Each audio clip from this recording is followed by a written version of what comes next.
సభ్యత్వ నమోదు ఎస్ఐఆర్ తో పార్టీని మరింత బలోపేతం చేయాలి.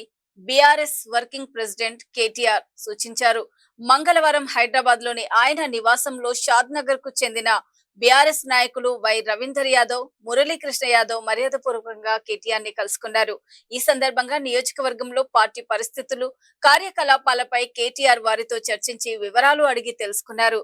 రాష్ట్ర ప్రభుత్వం ఇచ్చిన హామీల అమలులో విఫలమవుతోందని ప్రజలకు వివరించడంతో పాటు క్షేత్రస్థాయిలో పార్టీ బలోపేతానికి పూర్తి స్థాయిలో కృషి చేయాలని నాయకులకు సూచించారు.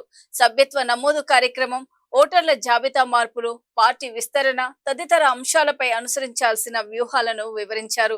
రాబోయే రోజుల్లో బీఆర్ఎస్ పార్టీ మరింత బలంగా ప్రజల్లోకి వెళ్తుందని, కార్యకర్తలు ప్రజల మధ్య నిరంతరం ఉండాలని కేటీఆర్ దిశానిర్దేశం చేసినట్లు నాయకులు తెలిపారు.